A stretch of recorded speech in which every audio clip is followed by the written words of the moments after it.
Teresia, Agung Cahyo, Joshua, Rizal, Herman, hadir Ibu. Oke, hadir semua ya. Untuk ketua kelas minta tolong dibantu untuk memimpin doa terlebih dahulu ya. Baik, sebelum kita memulai pembelajaran pada hari ini, marilah kita berdoa menurut agama dan kepercayaannya masing-masing. Berdoa dimulai.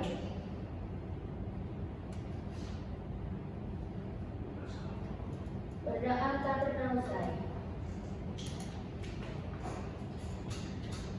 Ya, sebelum kita ke pembelajaran, kita akan melakukan streaming dulu ya. Biar kalian lebih semangat lagi. Bikin apa tuh Ibu? Ada deh.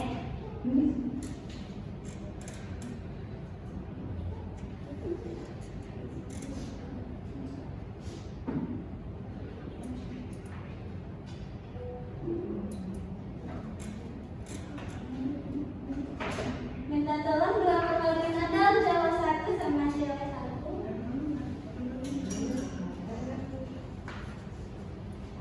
Ayo Mas Agung sama Mbak Dinda bisa minta tolong buat perwakilan ke depan. Boleh ya Bu? Ya.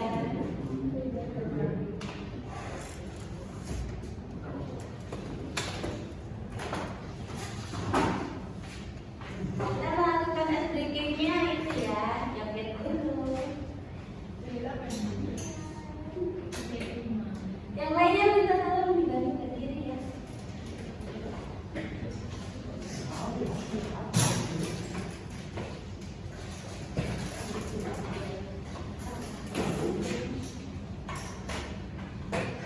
Ada satu teman-teman. Saya kira ada begini bilang apa saya?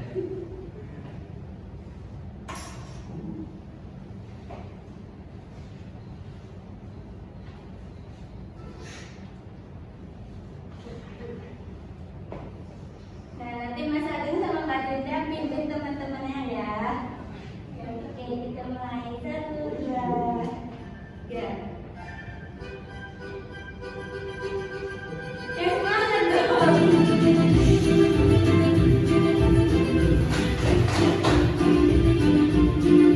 Ayo dong, bareng-bareng. Bagi-bagi bahasa dalam susi.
Nah, tujuan pembelajaran ini yang pertama kita akan memahami prinsip dasar korespondensi seperti apa itu korespondensi, jenis-jenis surat, struktur surat, fungsi surat, serta unsur-unsur surat. Yang kedua, kita mampu menyusun surat yang efektif, jelas, dan menggunakan format surat yang sesuai dengan standar bisnis atau organisasi. Nah, agendanya yang pertama kita akan mempelajari mengenai pengertian korespondensi, yang kedua jenis surat, yang ketiga fungsi surat, peran surat, unsur-unsur surat, dan yang terakhir macam-macam bentuk surat. Nah, apa sih korespondensi itu? Ada yang tahu apa itu korespondensi?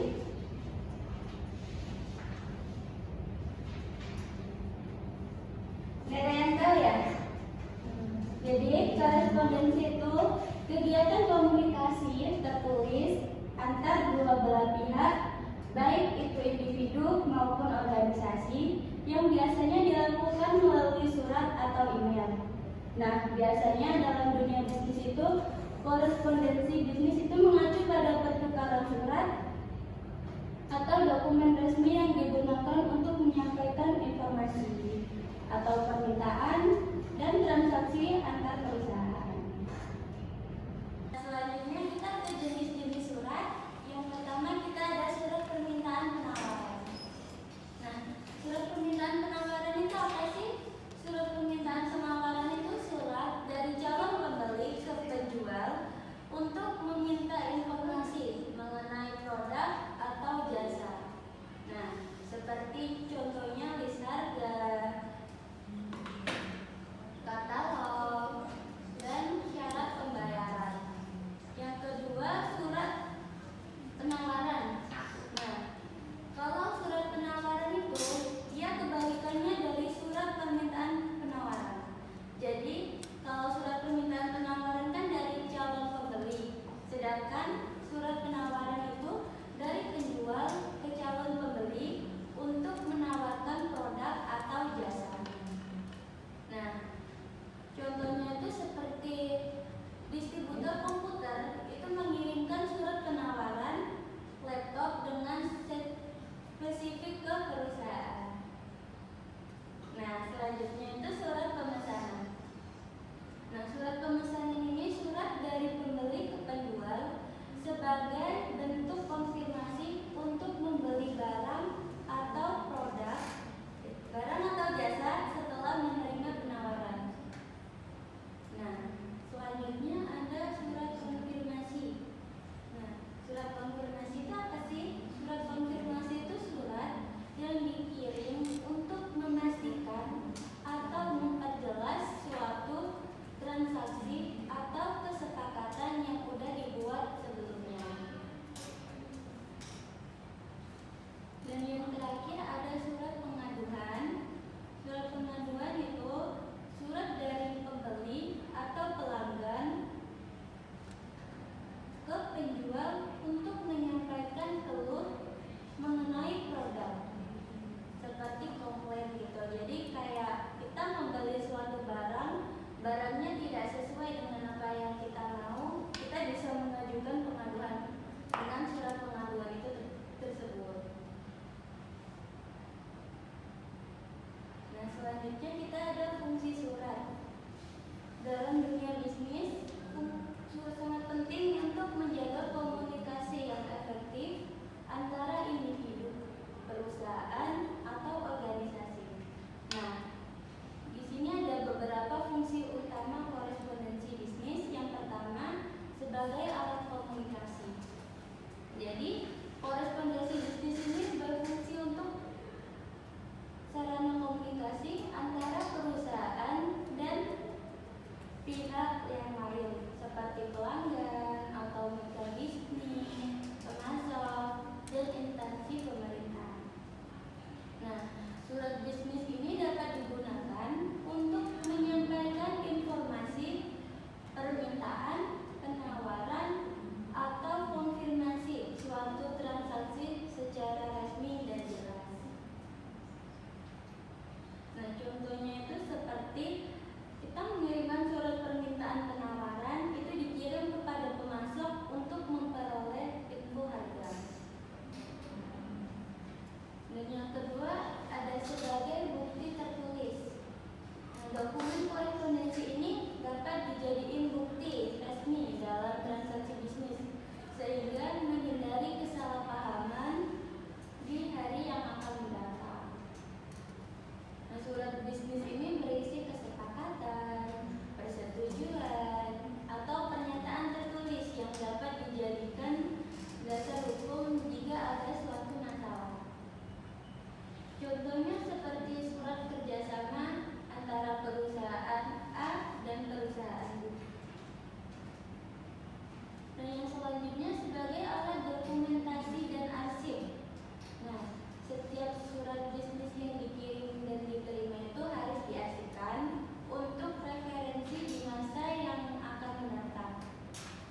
perusahaan, seperti surat kerjasama. Yang ketiga, sebagai alat dokumentasi dan arsip. Setiap surat bisnis yang dikirimkan atau diterima itu harus diarsipkan untuk referensi di masa yang akan datang. Nah, dokumentasi ini membantu perusahaan untuk mengevaluasi transaksi, kebijakan, serta komunikasi yang telah dilakukan. Contohnya seperti kita tuh menyesuaikan atau mencocokkan antara pesanan dan barang yang datang. Jadi barangnya itu udah sesuai dengan yang kita pesan atau belum. Yang keempat, meningkatkan citra profesionalisme perusahaan. Korespondensi yang disusun dengan baik menggunakan bahasa yang sopan dan format yang rapi itu dapat mencerminkan profesionalisme perusahaan. Nah, komunikasi tertulis yang jelas dan terstruktur itu akan meningkatkan kepercayaan mitra bisnis atau pelanggan terhadap perusahaan kita. Contohnya seperti surat yang disusun dengan format yang baik dan bahasa yang jelas itu akan memberikan kesan bahwa perusahaan kita itu punya standar yang lebih tinggi. Dan yang kelima, sebagai sarana promosi dan pemasaran. Nah, surat bisnis ini juga dapat digunakan untuk mempromosikan produk atau layanan perusahaan kepada pelanggan atau calon mitra bisnis.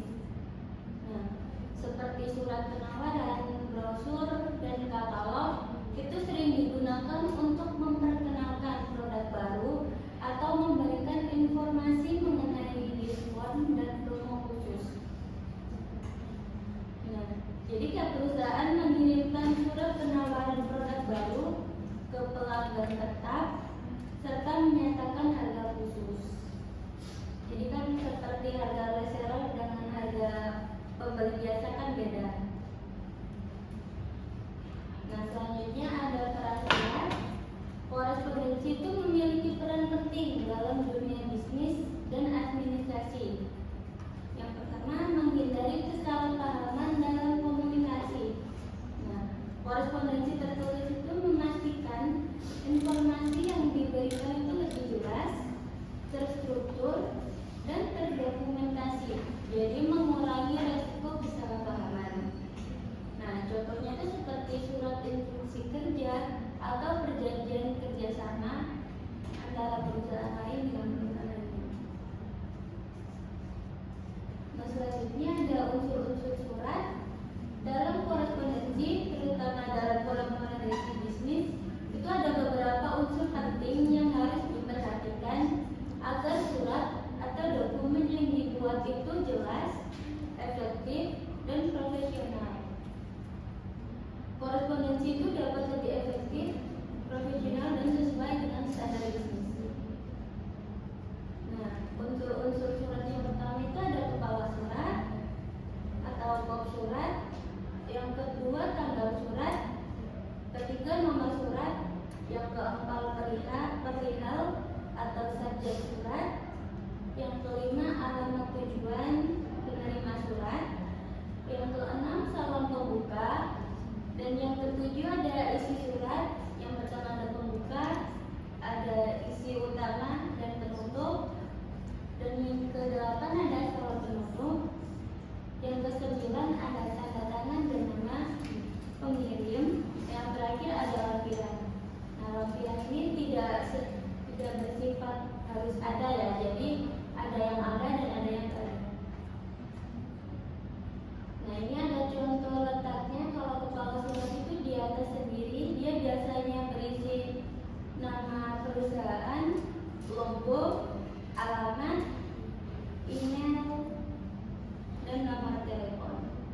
full block style, jadi dia isinya rata kiri semua ya. Jadi ini rata kanan dan rata kiri untuk full block style. Dan yang selanjutnya ini ada semi block style. Bedanya kalau semi block style dia isinya lebih menjorok ke dalam sedikit, beda dengan semi full block style tadi. Nah, untuk mengetes pemahaman kalian, Ibu akan tanya satu-satu mengenai unsur-unsur surat tadi. Letaknya ada di mana?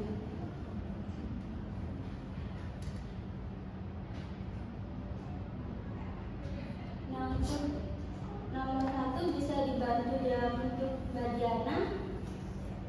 Itu kotak. Benar.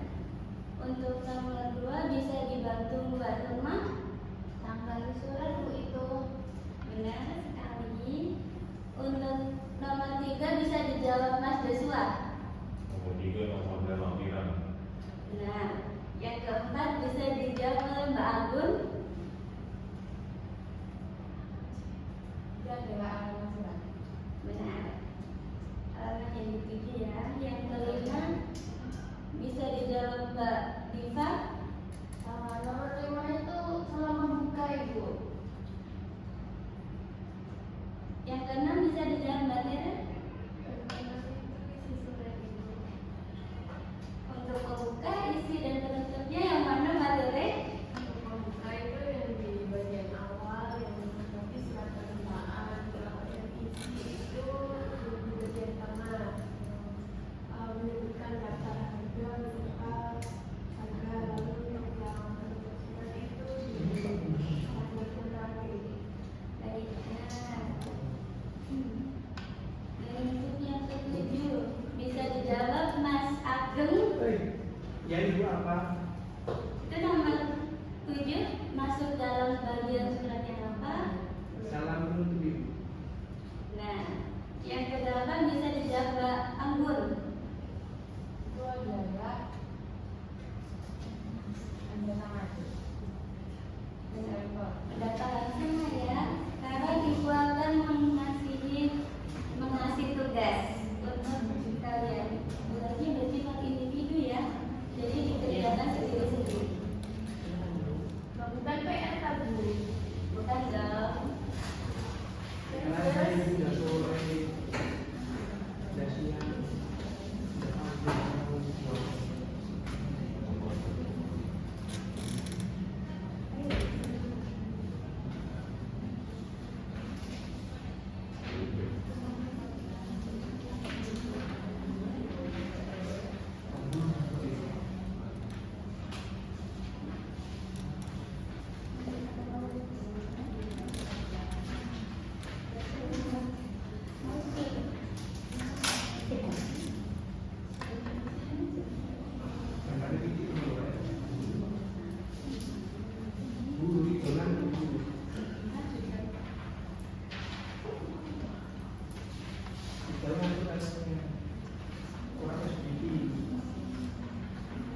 Ini masak. Kasih waktu 15 menit ya.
bacain jawatan kalian. Saya ibu. Ya, di papan Anda bisa maju.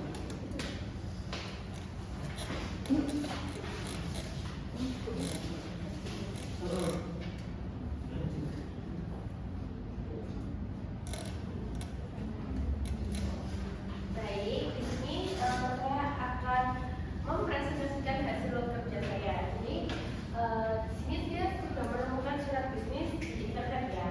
Nah, kesalahan pertama pada surat bisnis yang saya temui ialah pertama tidak mencantumkan detail kenaikan harga. Yang kedua, kop suratnya juga tidak ada. Terus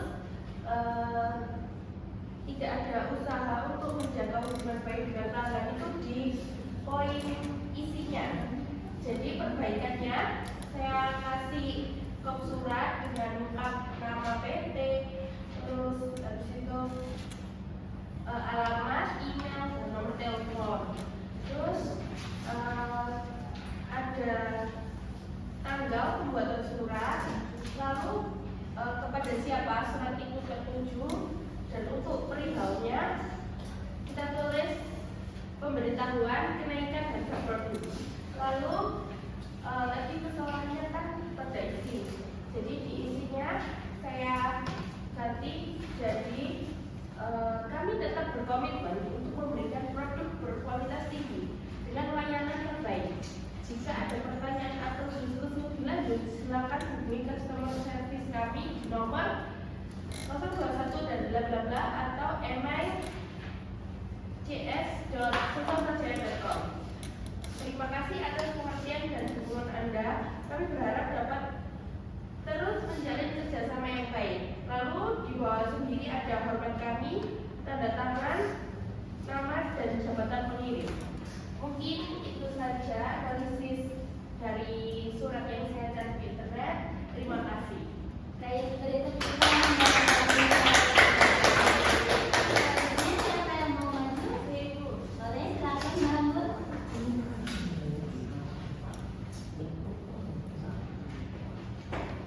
Assalamualaikum warahmatullahi wabarakatuh. Waalaikumsalam warahmatullahi wabarakatuh. Perkenalkan, nama saya Budi Widiani akan mempresentasikan surat yang sudah saya temukan, yaitu contoh surat lamaran kerja. Di sini ada dua versi, ada yang benar dan ada yang perbandingan yang salah. Yang kesalahan yang pertama adalah tidak mencantumkan alamat perusahaan secara lengkap. Jadi surat yang pertama hanya mencantumkan Jakarta dan kemudian tanggalnya. Selanjutnya adalah tidak ada subjek atau judul surat dan langsung mencantumkan ke surat yang ditujukan, tidak mencantumkan judul suratnya. Kemudian isinya terlalu singkat dan tidak menjelaskan keunggulan pelamar pekerjaannya. Jadi isinya adalah saya ingin melamar pekerjaan di perusahaan Anda sebagai marketing. Saya punya pengalaman kerja di bidang ini selama 2 tahun dan merasa cocok untuk posisi ini. Saya harap bisa dipanggil untuk wawancara. Selanjutnya tulis saya Budi Santoso dengan ini mengajukan lamaran untuk posisi marketing eksekutif di PT Maju Jaya. Saya memiliki pengalaman 2 tahun di bidang pemasaran digital dan mampu mengembangkan strategi pemasaran yang efektif. Selanjutnya adalah tidak menyertakan lampiran seperti CV atau dokumen pendukung. Jadi di surat yang pertama ini tidak mencantumkan lampiran untuk surat lamaran kerjanya seperti CV dan dokumen pendukung lainnya. Kemudian di surat yang kedua, bersama ini saya lampirkan CV dan portofolio saya untuk bahan pertimbangan lebih lanjut. Saya berharap mendapatkan kesempatan untuk berdiskusi lebih lanjut melalui wawancara. Jadi di surat yang kedua ini dicantumkan CV dan portofolio untuk mendukung surat lamaran kerjanya.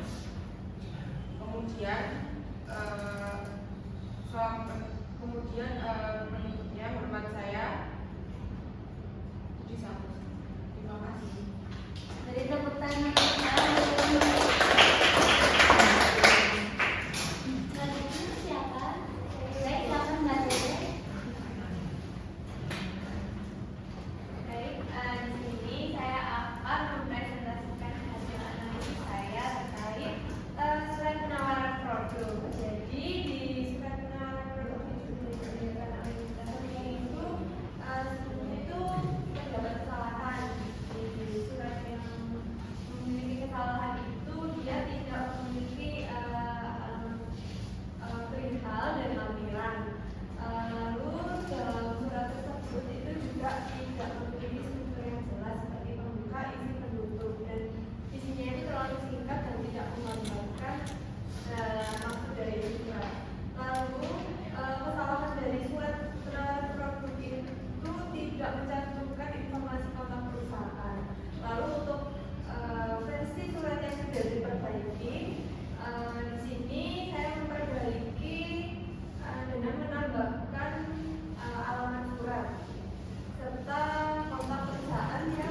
Saya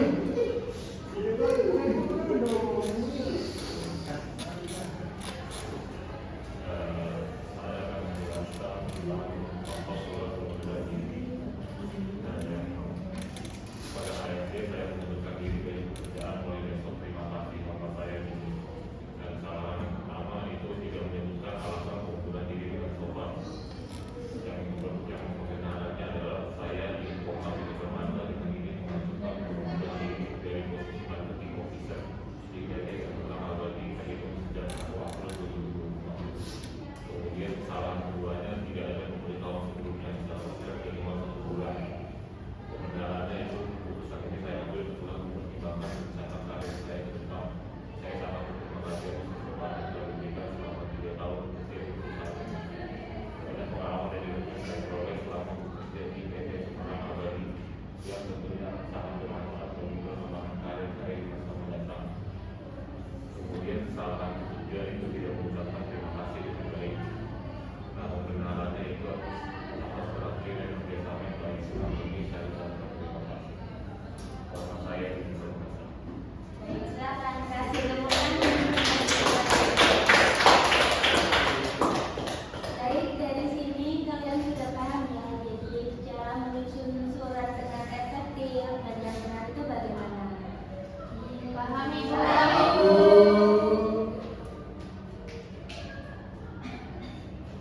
Dan selanjutnya kita berakhir kesimpulan. Mas Alun bisa dibaca? Bisa Ibu.